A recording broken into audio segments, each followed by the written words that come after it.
Hey guys, Bill Bant and Jason Masick here from the All 80s Movies Podcast. When we're cruising into Ming's Palace on our Hawkman rocket cycles, we turn down the Queen and turn up the Surely You Can't Be Serious podcast. Long live Jason and Dee. They'll save every one of us.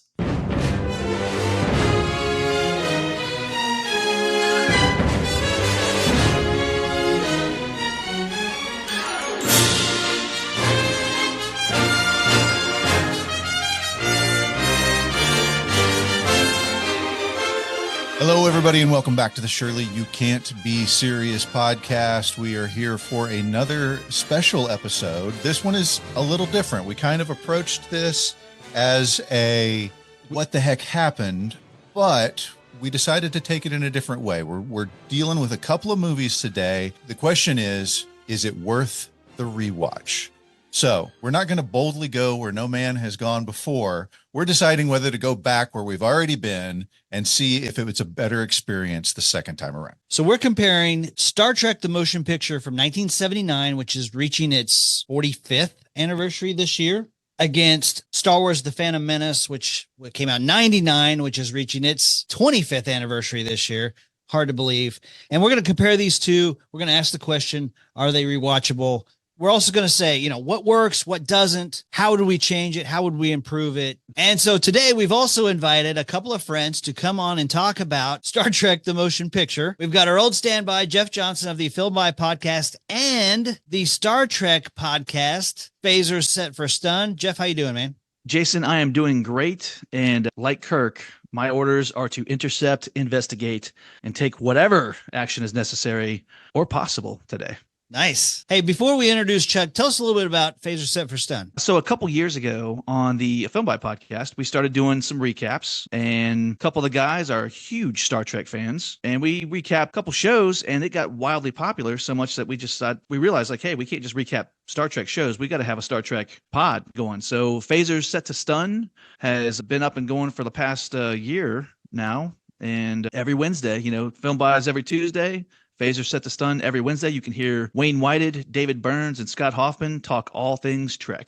And we've got Mr. Chuck Bryan, who has come on to bring expertise on Star Trek, the motion picture. Chuck, how you doing, man? Hey, guys, I am doing well. And I would like to make it plain that my oath of celibacy is on record. But thanks for having me on, Jason and Dee, and nice to meet you, Jeff. Absolutely, Chuck. It's a pleasure. So Chuck has been a fan for a little while, and after our Beverly Hills Cop 3 episode, he sent us an email entitled "The Motion Picture versus the Phantom Menace." By the way, the mere fact that this is Star Wars and Star Trek causes me to stumble over my words enough, but the fact that the abbreviations for the two movies are TMP and TPM makes it even harder. But Chuck sends me this email about these two contenders, if you will, and his opening line is, "Oh, you guys are going to step on my toes with this one." He goes on to say that we're not wrong about the Phantom Menace, but he is a strong advocate, not just for Star Trek, the motion picture, but specifically the new cut that was done in 2022. Thrust us ahead, Mr. Sulu. Take us out. Star Trek, the motion picture, for me, has been one of those films that kind of the older I get and the more I watch it, the more it begins to mean a little something different for me. On Facebook, there is a group called the Star Trek, the Motion Picture Appreciation Society. It's a private group. And if you ever sign up for it, you're going to get to meet a lot of the people who actually worked on the films and on the 22 remastering. David Fine, Mike Matessino, Gene, because I'm saying their names totally wrong. But these are all guys who had worked with Bob Wise in 2001 when he had the opportunity to go back and finally complete his vision of what Star Trek, the motion picture was supposed to be. And so the 22 version came out a couple of summers ago. One of the main goals of getting this version of the film was to actually get it back on film stock, a negative that could be printed and could be projected. The 2001 version was just DVD video only and could not be upscaled. And so Star Trek, the motion picture, got yet another release, and it was glorious to see it once again in the movie theaters. One of the key features as you're watching the new movie, the one that came out in 2022, which is available streaming on Max right now for everybody listening, is there are lines that are kind of the key point of the whole idea behind the whole movie that got cut from the original theatrical release. And so if you watched that original theatrical release and you were bored, or you said, well, I don't really understand what the point of all of that was, the good news is that people who were asking the same questions, who were in the know, took this film and made it what it was supposed to be, and you can see that now. Now, the question is, given the new cut, is it worth the rewatch, which we'll address at the end of our show. This simple feeling is beyond Vidra's comprehension. Okay, guys, I've got a story to tell you. I dare to say movie worthy on its own.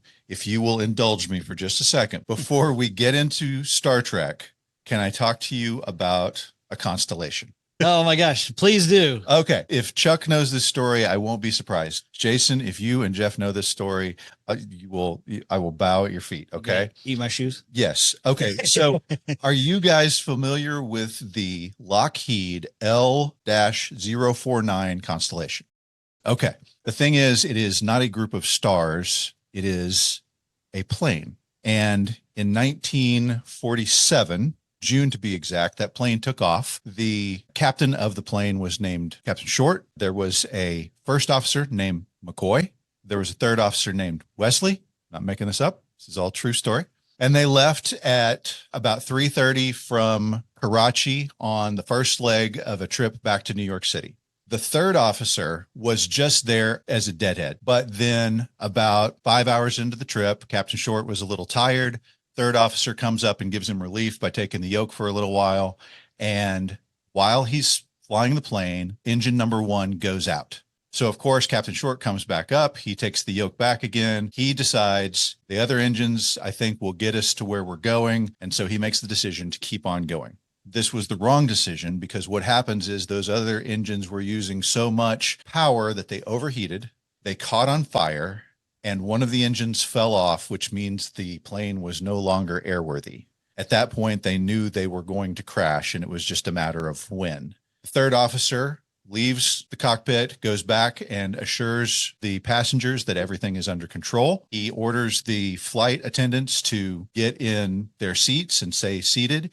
He goes to the back of the plane. He takes his seat. As he's sitting there, a woman starts screaming because she's so scared. And so he gets up and he goes to comfort her just before the plane crashes. So as the plane hits the ground, he is not buckled in. He breaks 3 of his ribs. The plane is torn in 2. 7 of the crew are killed. 8 of the passengers are killed, and they're in the middle of the desert. He leaves the plane and begins, as now the lead officer, since both the captain and McCoy are both dead, he begins rescue efforts to get all of the surviving passengers off the plane. The plane is on fire. He makes the decision, I'm going to get one last person, and takes them off as the plane is engulfed in flames. That person that he thought he was saving ended up dying because it was such a treacherous situation. Now they're in a plane that's in the middle of the desert, in the middle of the night. It's 3 a.m. He's taking control and trying to do everything he can. He sets up the inflatable slide as shelter for people. He begins looking around, and then nomads in the desert come. He has to convince them to only rob the dead people instead of robbing the living. By the time the sun comes up, he has to make a journey to try to see if he can see any signs of life. He sees some telegraph wires. So as he's headed back, though, another group of marauders comes by and actually robs the living, but they don't kill anybody. He sends 2 groups out to follow the telegraph lines in either direction. One of those groups sees that it's connected to the city.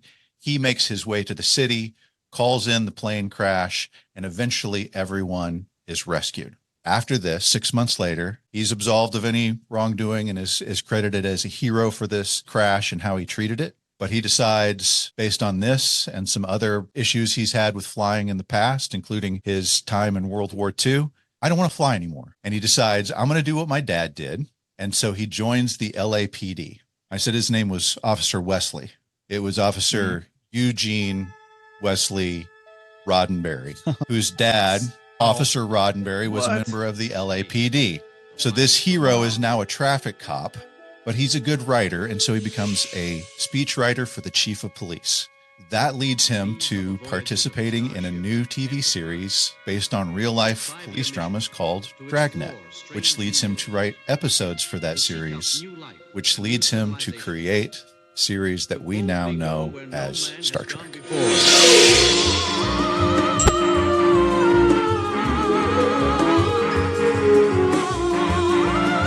Brilliant.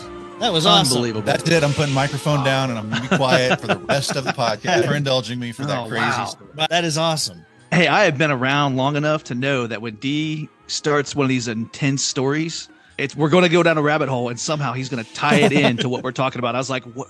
How is this? Where are we going? Oh, that was fantastic. And you're right. I'm ready to watch this movie now. Fascinating. Yeah. Fascinating. So Okay. I wonder, Go ahead, Chuck. I kind of wonder though, you think about everything that Roddenberry went through. He obviously he has a definite philosophy of life. He has a philosophy for how he wants to see the future. And it's a future where we as a human race have gotten past the things that are holding us down now, the way in which we go to war with each other and all. And it sets up this bigger, brighter future. And I wonder how much of that was influenced by that story you told right there. I heard him talking. He was talking about why he decided to develop a sci-fi program. He said, I had things that I wanted to say, and I had to figure out a way to say them. He said, I'm not trying to compare myself to Jonathan Swift, but Jonathan Swift had things to say about London. And so he decided to write Gulliver's Travels. He goes, I have things to say about a lot of things. Vietnam War, for example. It seemed to me that space travel was an opportunity to be able to say what I wanted to say in a television format. Beautiful. Yeah. Okay. So before we start, do you remember when you saw Star Trek: The Motion Picture for the first time?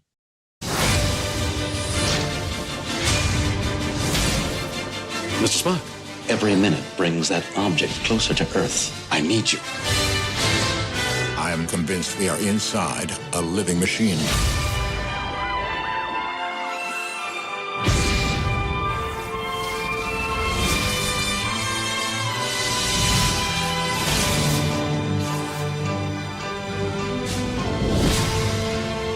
Shall I go to battle station, sir? Insatiable curiosity. Spock, you haven't changed a bit. You're just as warm and sociable as ever.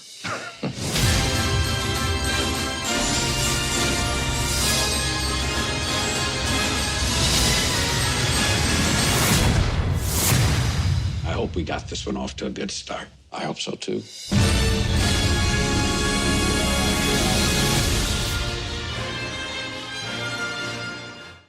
Yeah, it was. I mean, I had seen all of the others.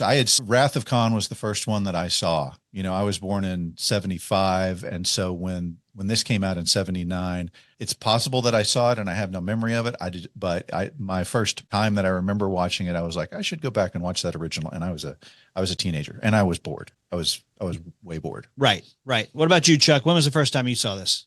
Yeah, I saw it actually on the original release. I can tell you the name of the theater that I saw it at, and I can tell you the name of the auditorium that I saw it in. And I can tell you that a few years later, when I was in college, that same theater was where I went and worked my part-time job while I was working through college. And that's how I kind of remember a lot of things. I think someone once said, I don't remember birthdays and wedding anniversaries and stuff like that, but I can tell you when a movie was released. And I relate everything kind of back to that. So yeah, I definitely remember seeing it for the first time. All right, Jeff, what about you? My story would probably echo Dee's. I remember a friend in my youth, a friend was using Wrath of Khan to show me that Star Trek could be as entertaining as Star Wars. Loved Wrath of Khan, was ready for more. And I wasn't old enough to respect the canon at that time. So I felt really bored with the motion picture. Okay. So I saw it in the theater just like Chuck, except I'm a few years younger. I was born in 1973, so I'm 6. And I remember my uncle was like, hey, we're going to go see this movie. I'm like, great. What are we seeing? It's Star Trek. I'm like, what is that? He's like, well, it's kind of like Star Wars. So when I went to the theater, I'm expecting laser battles and lightsabers. And what I got was a lot of, looking and thinking. So I was bored initially too. Now, that movie was not made for a 6-year-old, it was made for a 45 or 50-year-old. And now I'm 45 and 50. So my perspective has changed a little bit. But at the time I was like, this is not Star Wars. Okay. So let's talk a little bit about the history, not so much of Star Trek, but of Star Trek, the motion picture. Buck, you haven't changed a bit. You're just as warm and sociable as ever. Nor have you, Doctor, as your continued predilection for irrelevancy demonstrates. As early as 1968, Gene Roddenberry addresses a crowd in Oakland at a convention and says, hey guys, I think we're going to do a motion picture of Star Trek. And people are like, oh, heck yeah, let's go. Let's see this at the movies. Well, in 1969, they canceled the series, right? And so at that point, everything's kind of dead. But as early as 1975, Paramount comes to him. They start to kind of dream up the idea of a Star Trek movie. And so he begins to work on it. Well, as we all know, in 1977, Star Wars completely changes the game. So Paramount ramps up their efforts at that point and says, what sci-fi action franchise do we have in our closet that we can ramp up to be with Star Wars? And actually, I found it interesting. Close Encounters was a kind of catalyst for Star Trek, the motion picture, because people viewed Star Wars as a fluke, and Close Encounters proved that it wasn't a fluke and that science fiction could be a viable moneymaker. And so at that point, they go back to Gene Roddenberry, and that's when we start in earnest for Star Trek, the motion picture. That's a great point. You got to remember, sci-fi had a good life. 2000, Kubrick's 2001, and I think it's like 1968. Logan's Run in 76. It's bankable, so it's a great time to bring this franchise back. What I find fascinating is that after several failed attempts with the scripts and directors, they said, you know what, let's just do TV. And Star Trek Phase 2 was supposed to happen, and then that got canceled. In pre-production, they're like, no, we got to have the movie. Let's go big. Yeah. So the interesting thing about Star Trek Phase 2, as I understand it, Chuck, you can help me with this, but that's where the Decker and Ilia character kind of are born, is Star Trek Phase 2. Yeah, you have the Decker and Ilia characters. I'm not 100% sure if they had the same kind of relationship, but they were also missing one particular character who they weren't going to get back. They had no Mr. Spock. Leonard Nimoy was not going to sign up for another series. Not only that, he was a little bit, angry about the way the merchandising agreements had worked. So after Star Trek went off the air, the residuals that he and the other actors were getting, basically after a year, they were done. But Paramount was still making a lot of money selling the likeness of their faces, their images, just in the characters of Spock and Kirk. And he was a little more than upset about that. And that was between the series, and it kind of felt he was taken advantage of a little bit. He wasn't too keen to jump back on. So they had to get another science officer on board, and they came up with the character of Zahn.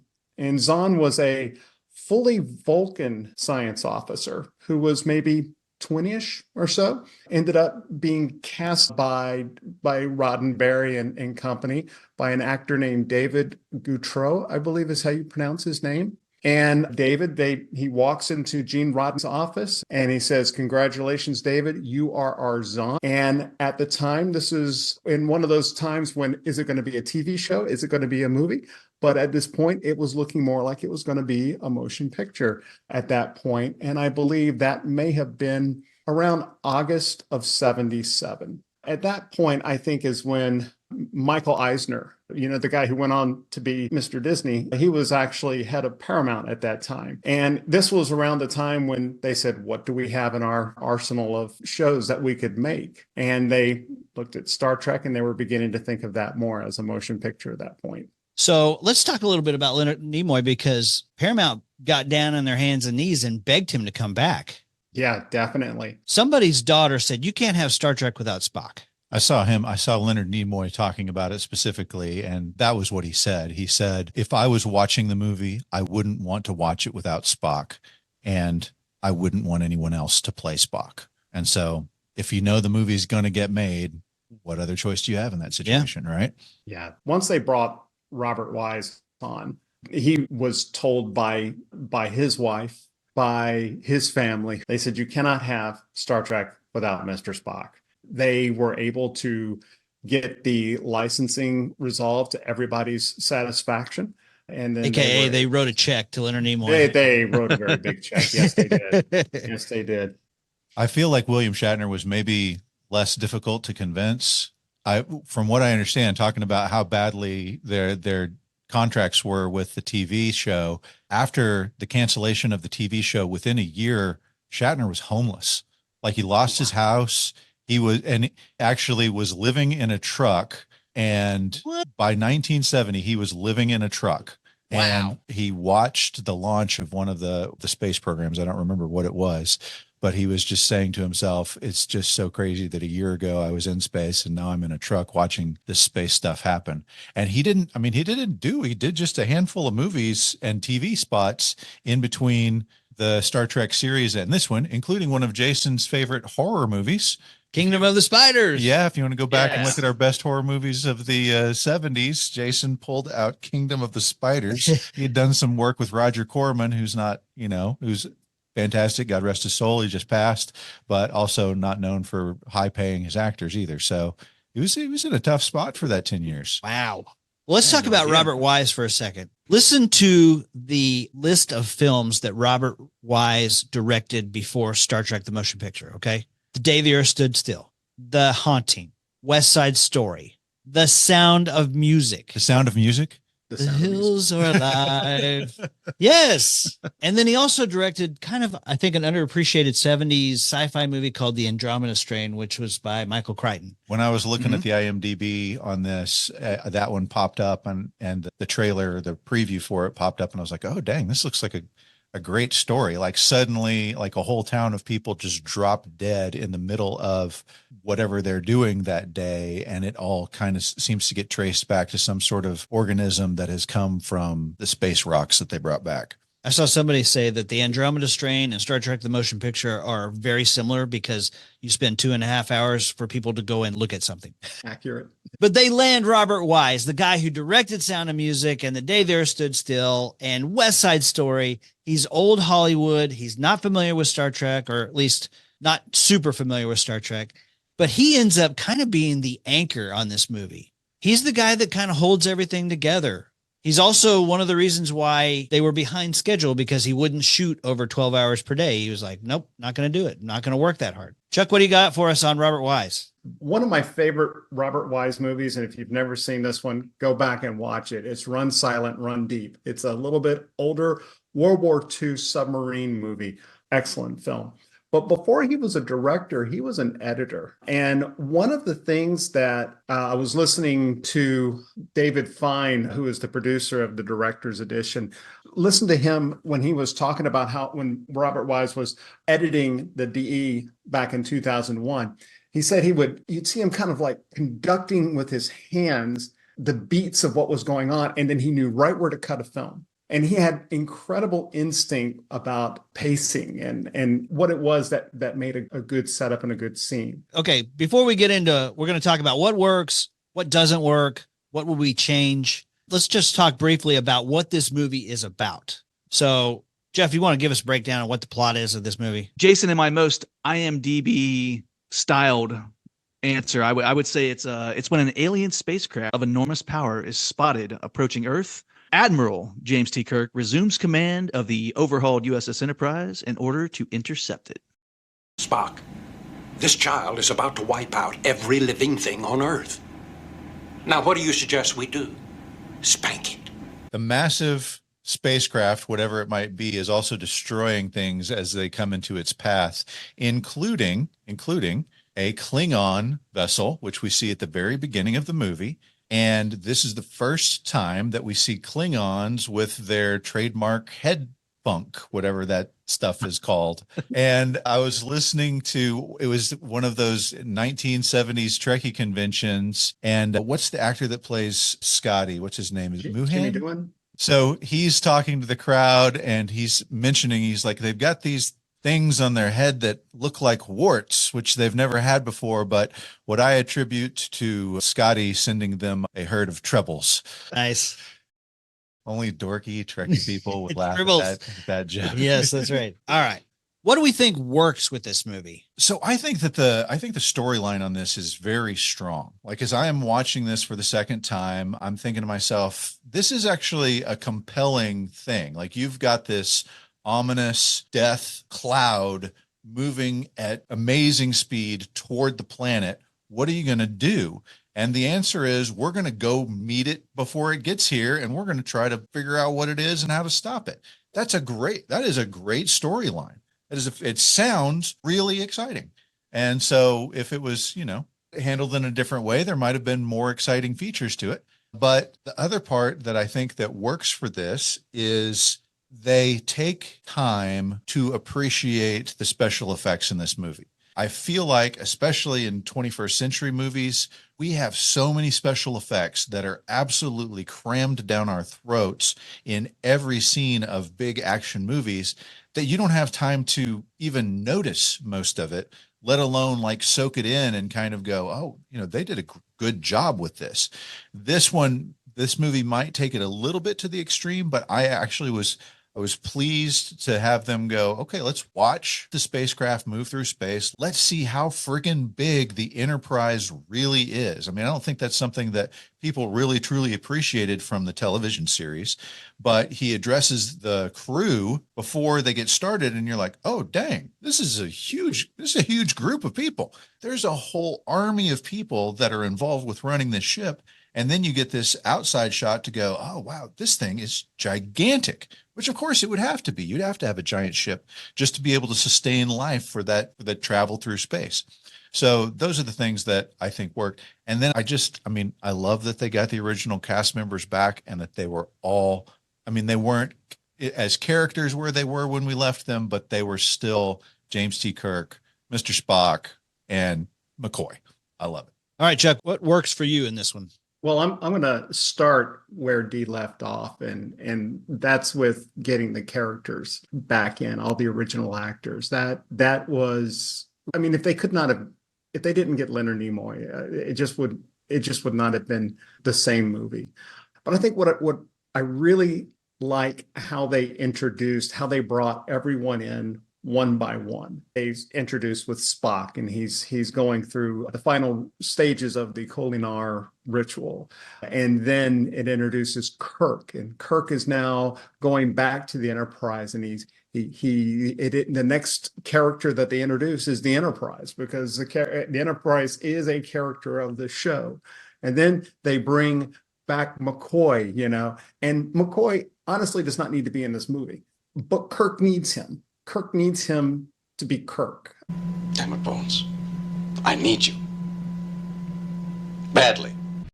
And then finally, once they're on their way, the Enterprise isn't working because it's still missing Spock. And then once Spock comes on board, the Enterprise is happy at that point, and everything begins to work, and they're able to go on their mission. So I thought the characters all worked. I think the other thing that really worked is Jerry Goldsmith's score. I can't begin to tell you the number of times I have bought this score. It was the first LP album that I had ever owned in my life, and I still have it, and I have it on various CDs and other digital platforms for it. And it's just an amazing score. I don't know if you notice, they call it the blaster beam. So every time they would show V'ger, you'd hear this boom. That's an instrument that they created for this particular recording, and I think it gives that whole gravitas to the voice of V'ger, and it's just really good.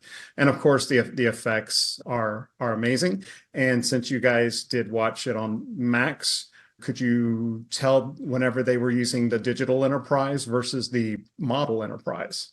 Because there were two. It was good. Did not notice. You ever, like, today you watch movies and you kind of go, okay, I know I'm kind of looking at CGI.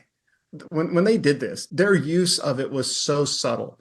And a lot of times it was there to fix problems that may have been in the original negative or maybe in the compositions. But there's different areas, especially later on when you were saying, Dee, how big the Enterprise is, right? And they set so much time up at the beginning about how big the Enterprise is. And then you see how much bigger V'ger is. Like, V'ger engulfs it to where the Enterprise is just this little speck. And that sense of scale was just, it blew me away. Jeff, what about you, man?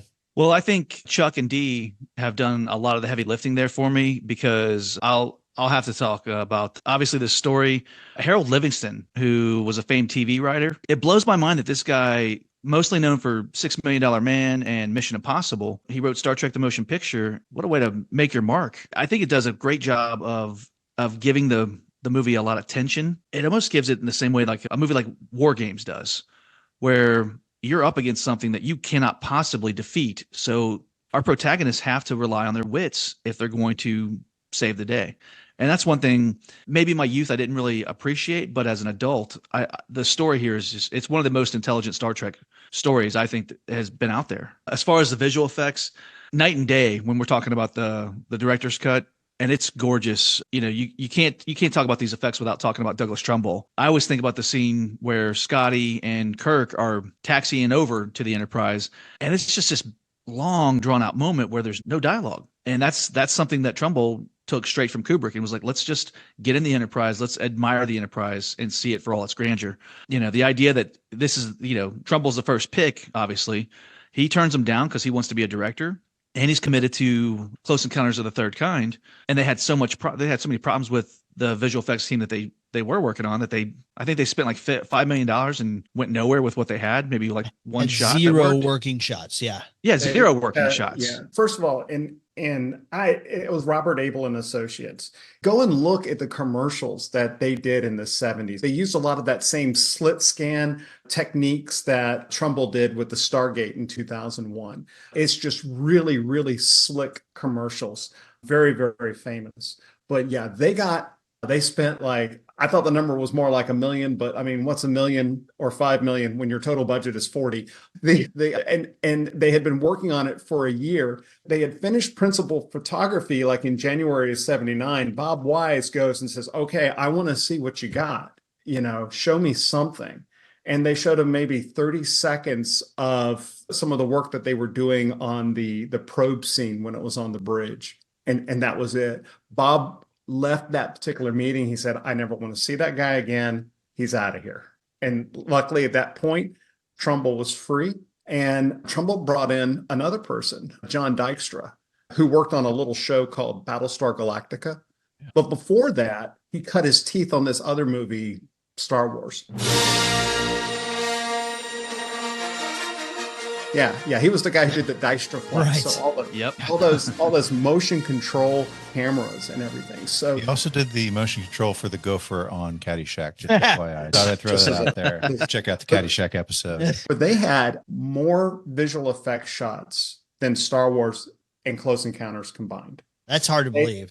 Okay, that's amazing. Well, also remember, this is February of 79. This picture has to release on December 7th. Deadline. Yeah. Like that was a big deal, right? Yeah. They had contracts with theaters. They were going to clear the slate for December so that they could get this movie in. And this is going to be the next blockbuster, right? And so there's like a $35 million guarantee the film studio is going to get from the distribution of this film. However, if they don't make it, it's not only that 35 million, but they got to pay 35 million out. So they stand to lose quite a bit of money in penalties and lawsuits and other such things. I heard Michael Eisner actually said, if we have to release it with the black thing that says effect here, we're releasing it. They got the teams to work 3 8-hour shifts to get it going. Jeff, you were talking about the writing on this one. I mean, which is fantastic. And I've already put it on my good list as far as things that are of high quality about this movie. But I was just thinking about, the characters. You start with Spock on his home planet with long hair, going through this ceremony to rid himself of what's left of his humanity. You start with Kirk, and he is lost the Enterprise and now is trying to take it back basically by force. And you're like, wow, okay, these, we're starting with adventure at the beginning. And then with McCoy, he's like involuntarily brought into he's shanghaied. He was drafted. I mean, he shows up like he just came out of the Star Trek disco with his full beard. And so finally with McCoy, we understand why he's angry all the time. Like I didn't understand in the series. Now I know. He never wanted to be here in the first place. That's why McCoy is always angry. McCoy looks like he's been living in Thailand. He's smoking pot. He's hanging out with ladies on the street all the time. But you've got this. McCoy had become a veterinarian after he left Starfleet. So he didn't want to even operate on people anymore. Now, that was in the original stories. That's fantastic. Well, that was what I was going to say. You've got a fantastic first act. You've got a fantastic plot point, but Chuck, you said the script was actually missing the third act. Like they didn't know what they were going to do with it. It's incredible. That was one of the big problems, even with Bob Wise. Bob is used to like, hey, we've got everything laid out. We know what we're doing. And they didn't have the third act for it. And they had brought in everybody to try to pitch ideas. They even got to William Shatner and Leonard Nimoy pitching some of their ideas. And it was one of the producers, he worked with Roddenberry, John Pavel, who came up with this idea that V'ger has grown as much as he's going to be able to grow, and he must evolve to the next level. And then that's where the concept of joining with the creator came into being. What V'ger needs in order to evolve is a human quality. Our capacity to leap beyond logic. And so that's how that whole ending came about. Jason, what works for you, man? Well, okay. So I just kind of what you guys have already said. Number one, I give this movie a lot of credit for getting the gang back together, right? This gave us the rest of the Star Trek movies and TV series that we have basically because it got us kicked off with Kirk, Spock, McCoy, Scotty. It introduced me to Star Trek. So thank you for that. I think the special effects and score are amazing. The sense of wonder and discovery with this movie, I think, are very strong. I think the director did a great job. I think the fact that V'ger, spoilers, V'ger is Voyager 6 sent from Earth. Like when I first realized what that was, I was like, oh, this is so cool, right? This is our own creation that is seeking us out to talk to the creator, right? Okay, let's talk about what doesn't work. Well, Balls, do the new medical facilities meet with your approval? They do not. It's like working in a damn computer center. Dee, you're up. Okay, so I noticed something. You got, text thread that we had when we started, when we decided we're going to do this. I love the text threads because it's like, oh, hey, did you guys hear about this? Oh, hey, check this thing out. And so in one of them, somebody sent the poster because the poster is by the same artist who did the poster for Apocalypse Now. I think it's Bob Peak. So in that poster, I noticed it because we're looking at the poster. I noticed for the very first time that it says there is no comparison. Like that's on the poster. And I was asking myself, well, what does that mean? What are they talking about that they're saying there is no comparison? Because it doesn't really have anything to do with the plot of the movie. So then that begs the question is, well, if it's not the movie that they're talking about, what are they talking about? Well, does it mean that there's no comparison to Star Wars? That's what I think they mean. Is that what we're talking about? Oh, that's a clever way to take a jab at Lucas. Yeah. So my thought is then, I mean, they're right. There is no comparison to Star Wars. It is a completely different kind of movie. But I'm not going to say that. Well, I am going to say Star Wars: A New Hope is a better movie than this movie.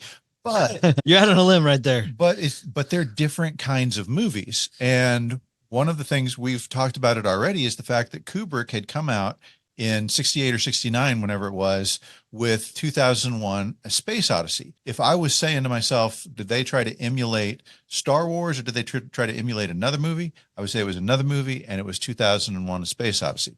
Because Kubrick took so much time doing the exact same things where he lets you soak in the special effects and listen to some awesome music.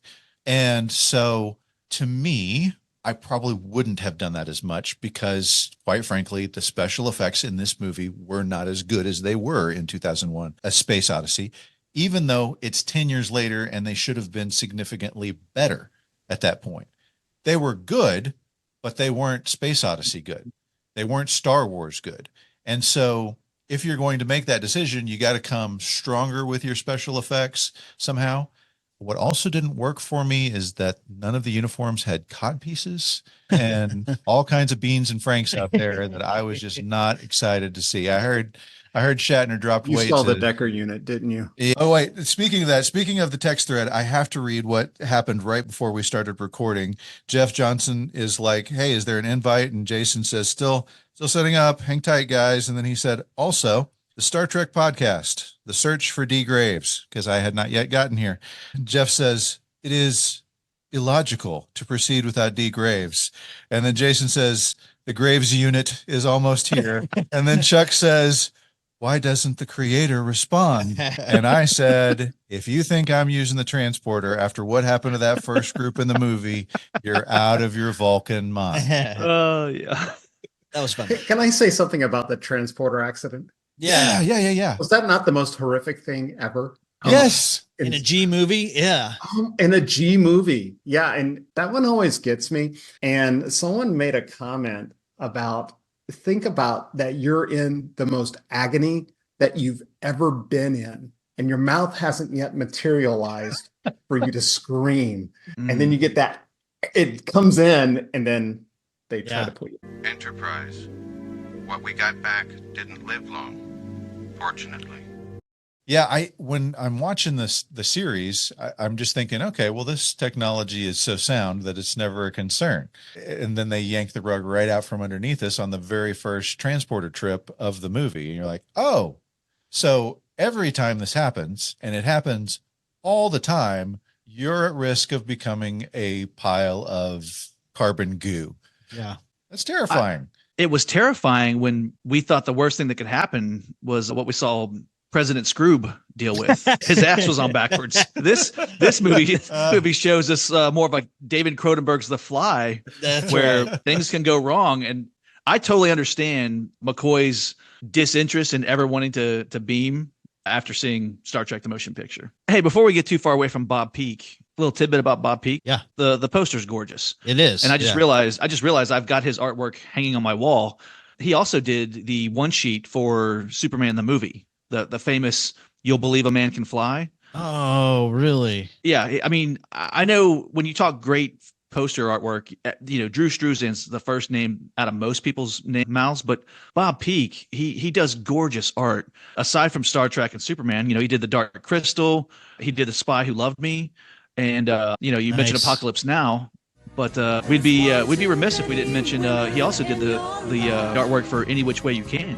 Hey, there, right. Little throwback to go back and check out our podcast. Yeah. Nice. Okay, Chuck, what did not work for you in this movie?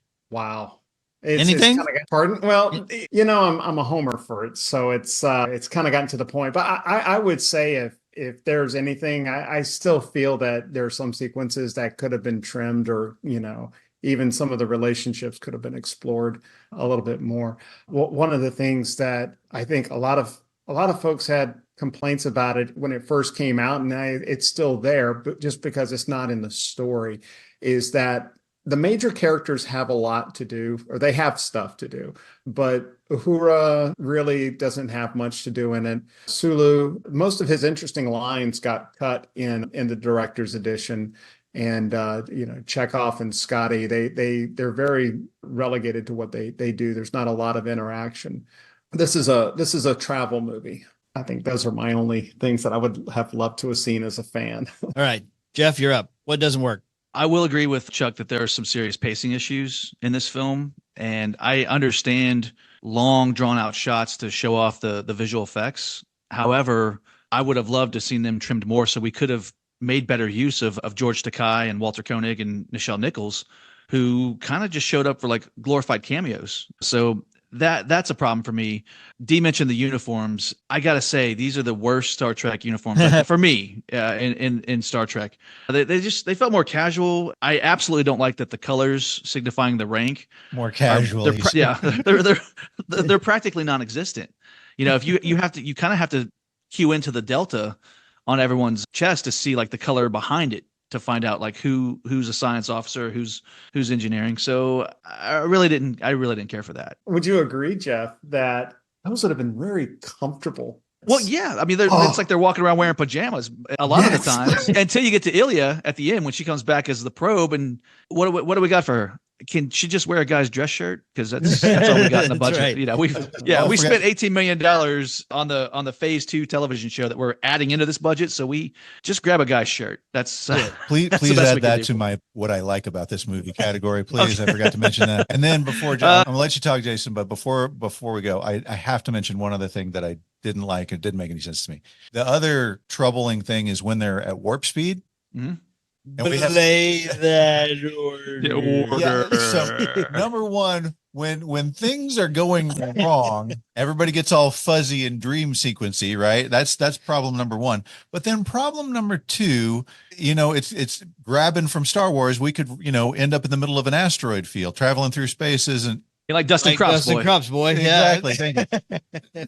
But then that actually happens in this one, and they're like, oh, let's put an asteroid. But the asteroid is there with them. Like, how's the asteroid traveling at warp speed so that we are seeing the asteroid in real time instead of as a blur or whatever? It's the wormhole effect.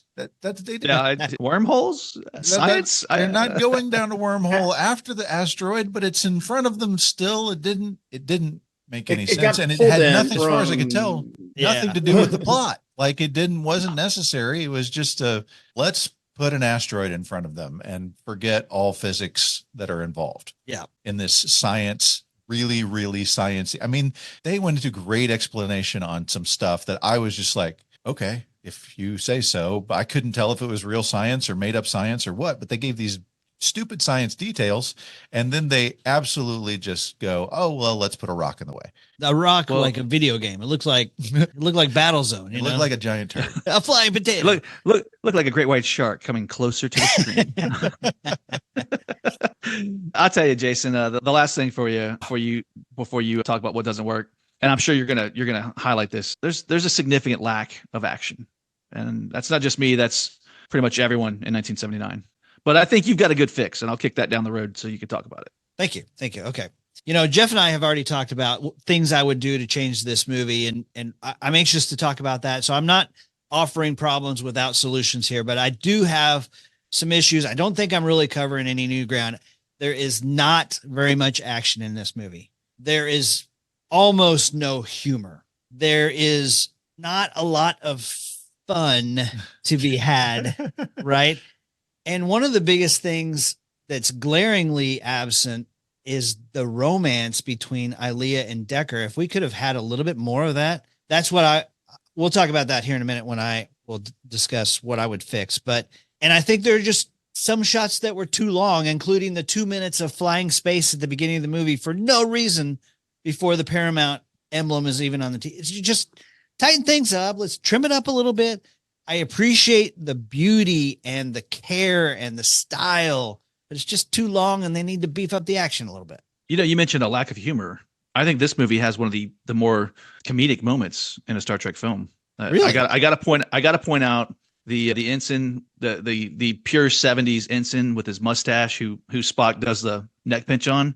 He does the great look at the overacting award goes to this guy. He milks it for all he's worth. Like, he just slowly, like, we've seen Spock do that like 1,000 times, and these guys drop like bags of dirt. This guy is he's in the wormhole. He's just I love it. Every time I watch this, I love that guy's facial expressions. He's fantastic. Shout out to that guy. I don't even know who he is, but I texted you guys last night. I told you the spot in the movie where the probe comes on board and starts zapping Ilea, and she keeps playing freeze tag, and her face is making those contorted. That makes me laugh every time, and I know I'm not supposed to laugh at that moment. So no. One of the real quickly about that particular scene in general. So when they did the director's edition, the amount of original film negative that had not been comped or anything that they were able to get is the reason why that movie looks so good today, because they were able to go in and redo things properly because they didn't have the time in 79 to do it that way. And even in 2001, they did not have the original negatives. So the angels of Paramount's archives were very gracious in giving them what they needed. The one thing that they wanted to fix that they did not have the negative for was that scene right there. And if you go back and watch the original version of it and then compare it to this, you'll see that the amount of cleanup and how it looks, it's amazing what they were able to do. But I get what you're saying about the contortions of her face. She has that, oh crap, it's over. Boom. All right. Dee, how would you fix this picture? Let me talk about what they did in the 2022 edition that absolutely worked to make this a much better movie. I mentioned it before, is that a key aspect of this was that they had cut out like a long part of monologue after he has had his face-to-face experience with V'ger, right? He goes rogue. He goes out on his own to confront V'ger, and he identifies with it on a deeper level and arrives back at the ship. And a large part of that dialogue got cut, or that monologue got cut at when they did the first release, but they bring it back in this one, and he is tied to V'ger. Like his story and V'ger's story are tied together. And that is the story of why do we have humanity? Why is it important that we have humanity? Because at the beginning of this, he's ready to give his humanity up to become a completely logical being, because he feels like that the emotions are unnecessary. But then he's called aboard the ship. He feels like he needs to go on this final journey, and he confronts a being that is completely logical, that lacks all emotion. And he appreciates the danger and the coldness and the lack of something that he realizes is truly important. And that's how he moves from being the guy who's ready to give up to his humanity to the guy who is embracing his humanity. And so that whole, why am I here? Is this all there is? That's a question that Spock has at the beginning that his experience with V'ger helps him answer. And so I got to give them credit for that, to go, number one, terrible idea to cut it out in the first place, but way to go on grabbing that and bringing it back, because that was gold. Yeah, Spock weeping in that moment is it makes the movie for me. And then short answer, because it went on so long on that one, on something I would fix in the movie. Until I rewatched it this time, I thought that the Voyager was the Voyager 1, not a Voyager 6 that came out. That's not a real thing. Totally. I'm down for that. The idea that thing that we sent out, that we had that experience with, that the Voyager going out was a big deal. Even, for a little kid like me, that was an impressive thing. And so, I understand that they didn't know what was going to happen with the Voyager, and there was a lot of question in the air, and they didn't want to screw that up. So, okay, we'll make one that got sent out, as Voyager number 6, 20 years later. But what's ironic about us recording this and the timeline of things is that original Voyager 1 has kept on trucking on for the last 47 years until middle November of last year. And for the very first time, it sent back a message that didn't make any sense. So the Voyager 1 is sending back ones and zeros that mean different things, just like all of the computerized digital systems that we still have today in 2024. But what happens is, after 47 years, it's out of our solar system, and it just starts sending 1 0 1 0 1 0 1 0, like it's a repeat. It doesn't make any sense. It doesn't tell us anything. It's not a code that we don't understand. It's just a repeating code. And because the technology is 47 years old, like the lady who runs the program literally said, there's more technology in the remote you use to open your car than there is in the Voyager 1, right? Wow. And so this is what's really going on is they have to wait like nearly 2 solid days. Like it's like a 22 hours to send a message, 22 hours to get a message back. And so it's a very long process that they're trying to fix this archaic piece of machinery, and they can't even tell really what's wrong with it. And then just a few months ago, it sends something else. It sends something other than 1 0 1 0 1 0. It's not anything that makes sense. But there's like hope that maybe we finally have figured out what's wrong and this thing can keep going. It's unlikely that it's going to make it to 50 years. But my gosh, that little story right there is enough for me to go, well, maybe some other life form had an interaction with this thing. And maybe they were like, well, these are all ones and zeros. What if we just repeat the ones and zeros? Well, okay, that's upsetting them. Let's send them a mixed code and see if that helps. Like there could be life out there communicating with Voyager and then using that as a way to communicate communicate with us? What if that was the possibility? Well, these guys saw that as a possibility back in 1978 and said, what if some sentient computer took control of one of the Voyagers and made its quest to gain all knowledge in the universe? That should have happened with Voyager 1. It could have happened. It could be happening. So there you go. You know, they translated that, right? The most recent code, did they get it? Yeah. Yeah. What is it? It says, I went through the Kolinar ritual and all I got was this lousy necklace. Yes. Chuck, feeling right at home. Nice job. Yeah. Good one, Chuck. All right, Chuck, is there anything you would change about this movie? I'm looking at what would have made the movie we got in 79 better. And I would have moved the release date from Christmas to Easter. I would have had them do screenings of it so they could get it in front of test audiences and they could look at what the issues were as far as where pacing was, and then let Bob Wise go back and address those issues back then. It would have given the effects team time to get in and to actually really go through and do a proper finish up some of their shots. It would have allowed for a proper sound mix. Something that you guys don't hear in the 22 version is a bad sound mix. The sound mix in that is incredible in Dolby Atmos. The sound mix we got in the original version is very horrible. The color grading, they did color grading on that movie in 4 days. It usually takes a month or so to do an entire film on that. And so basically everything they said is when in doubt, just go dark on it. And so if you watch the theatrical cut, you'll see that it looks blurry in some areas. It's just really flat looking, and it's lacking that time, I think, that Bob Wise needed to really get out, test the film, see what works, what didn't. As it was, they were putting that film together up until the last second. They had rented a stage at MGM Studios where they had all the canisters, and as they were developing the reels, they were putting them in, and they're in there and they're wet. And then they got to get over to Washington, D.C. for the premiere on December 6th. And they basically are giving Bob Wise the film, and he's bringing it over on the plane while the other planes are now going out to distribute the films to the theaters for the December 7th premiere. They had no time. And if I could go back and change one thing about it, I would have let them slip that date. All right, Jeff, what would you change? If it please Starfleet, I'd like to cede my time answering this question in lieu of what the Colvin cut will be.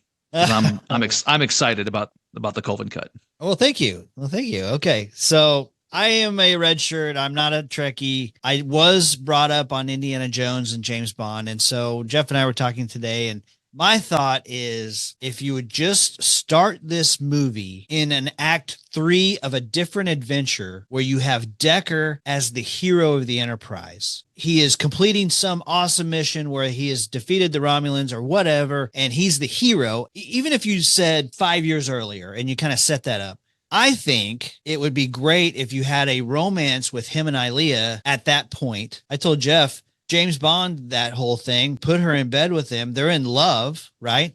But she has to stop him because of this celibacy thing that she's got. My oath of celibacy is on record, Captain. He's got to stop because he's got to go save the ship. There you go. And then he loses his opportunity because of the vow of celibacy. There you go. I'm loving this idea. Keep going, please. I'm sorry. I love the idea of him being the hero of the Enterprise so that the audience loves Decker. We really have no reason to like Decker at all in this movie. And so when Captain Kirk shows up, you're like, yeah, Decker, get out of here. This is Kirk's ship. But I'd like the idea of being conflicted about who does the Enterprise belong to. Is it the old guy? Is it the new guy? They're both good. And then I even told Jeff, like, for me, Persis Kambata had to shave her head for this movie because they wanted her to stand out and look different or whatever. If they could have built that in as somehow part of her celibacy ritual in some way, I think that would have been really cool. You could have seen her, quote unquote, beautiful and then sacrifice. And then later she and Decker come together. I think that would have made that storyline a bit more satisfying. I just want this to be a whole other movie. I just want it to be a prequel to the movie. Jim, I want this. As much as you wanted the Enterprise, I want this.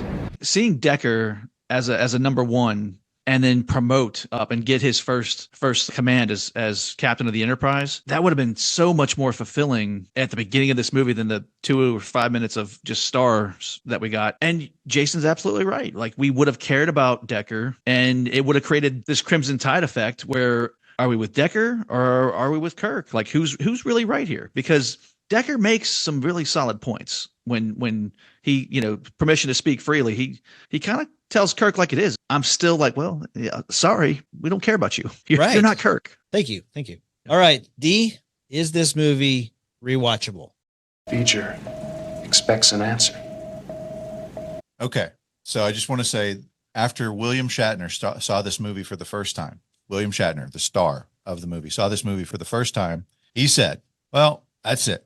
We gave it our best shot. It wasn't good, and it will never happen again. Thank goodness he was wrong. He was wrong, but I understand his perspective, because they did mess up the theatrical cut. They took out some important pieces, and they were going on the heels of Star Wars, and it was anything but that. And so, yes, I understand.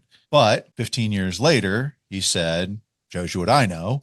And after the revisit, number one, revisiting the initial story, I was very impressed. Being able to watch what's streaming on Max now, this new edition, I'm definitely 2 thumbs up. Go watch this movie. If you're under the age of 18, probably not. This is probably going to be not your pace of a movie, and unless you're a special kid, you're just not going to get it. But if you're a grown person who's, watched movies like Schindler's List, you can watch this movie and go, wow, this is actually a very good movie. So yes, 100% worth the rewatch. All right, Chuck, do we even need to ask you? Rewatchable. Oh, definitely. 100%. The even number of films are always the cursed films. But for me, I really love Star Trek 3 a lot. And then right after that is Star Trek, the motion picture. One of the things that's neat about Star Trek, the motion picture, is that it is a product of 70s sci-fi. It's not Star Wars. Star Wars is more space opera. It's a different beast, as we've talked about. It has a certain look in terms of, the uniforms. Like, it looks very similar to Space 1999 vibe. Some of the ways that the ship looks, if you ever go to Space Mountain in Orlando, the same look and feel is in there. That's a very definite 70s feel to it. For me, there's just something very nice about having one of these movies that is different from the others. And it's just very special. It's like a bottle episode. And then we get all the fun ones after that. So yes, very watchable. Okay, Jeff? I'm going to have to say absolutely it's rewatchable, but kind of like where Dee was going with it. I think a younger person might not be their cup of tea or their cup of Earl Grey if they're a young Patrick Stewart. I kind of feel like if you're introducing someone to Star Trek, I wouldn't start them out on the motion picture. I would go with something more popular, something better paced. And if you say, okay, if you like it, if you're really getting into it now go back and see how it all began. All right. So I guess that's to me. Is this movie rewatchable? Yes, it is. Is it even good? Yes, it's good. But it's not one I'm going to revisit all the time. I'm going to watch Wrath of Khan, Search for Spock, Voyage Home 3 times for every 1 time I watch this one. This is long. It's a bit slow. Yes, if you haven't seen it in 40 years, should you watch it? Yeah, you should. All right, well, that is going to do it for Star Trek The Motion Picture. Next week, we're going to talk about Star Wars The Phantom Menace and find out if that one is rewatchable. So come back here. Chuck, thank you for being with us. We enjoyed having you on, and thanks for bringing your expertise on all things Star Trek, man. Thanks for having me on. It was a great time. Jeff, thanks for being on. What we got coming up from you, man? Well, Jason, outside of our normal formatted show on Tuesday, we are continuing on Fridays with our A Film at 45 limited series and our 1996 limited series. I mentioned at the beginning of the show, we've got our Phaser Set to Stun Star Trek podcast that happens on Wednesdays now. And it's a little bit down the road, but I'm going to go ahead and tell you, just like V'ger and the carbon units needing to become one, our Phaser Set to Stun series and our A Film at 45 series are in fact going to become one when we cross over and we cover Star Trek The Motion Picture on Friday, December 6th, which is actually the true 45th anniversary of the film's release. So, awesome. I thought you were going to say you're going to have an AI host or something. I'm working on it. We'll see. I might get one in there. All right, everybody. Thanks for being here. We will see you next week.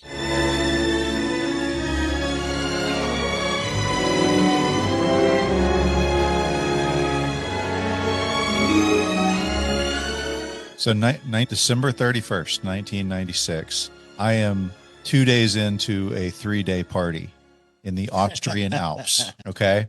I'm with a bunch of people who speak German. We've been partying, and me and this major party animal are finally having a little bit of quiet time out on the balcony of this lodge that we're at. And his English is only slightly better than my German. And he says to me, D, this name, what is this D?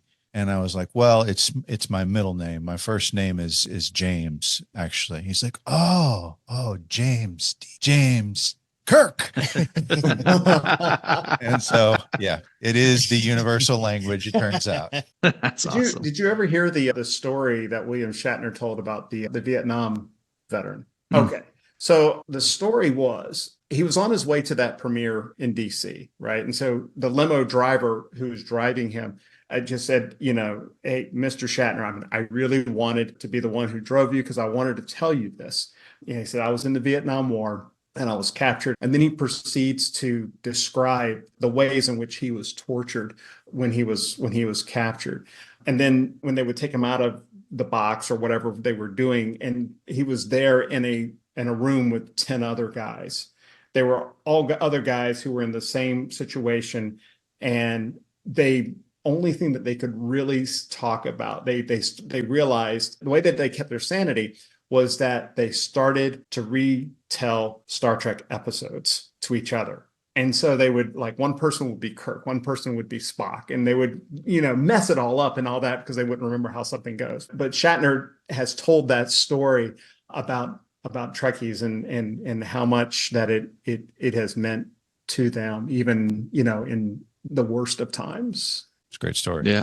I'll tell you what I think is fascinating about Shatner is a couple weeks ago, he announced that given the right story, he would come back and play Kirk again, whether it's a TV show or a movie. And I think a lot of people are quick to dismiss that because they know he's 93 years old. But I'll tell you, when we met him last year, first off, he does not look 93. He looks maybe like he's 63, and he sounds like he's 53. I mean, he's Kirk. He's still Kirk. And if they brought him back for, even if it was a guest spot on Strange New Worlds or something like that, I would be all for it because the guy can still do it. He's incredible. One of the things that I really like, though, just thinking about like friendships and stuff like that, I got a great bunch of guys that I've been friends with since high school. We still get together. I'm originally from South Carolina. We still get together, talk about this. And one night I'm out for a run, and I get a call or something from one of my friends, and he says,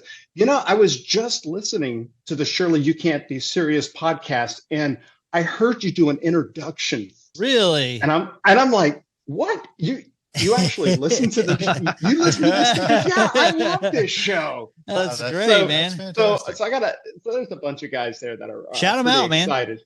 Shout them out. Yeah, absolutely. Yeah. Absolutely. Hey, I just want to say hi to Alan Green. I know you're going to be listening to this. Thank you for encouraging me to come on and do this. And so love you, brother. That's cool. That is fantastic. That'll be great. Thanks, Alan. Yeah.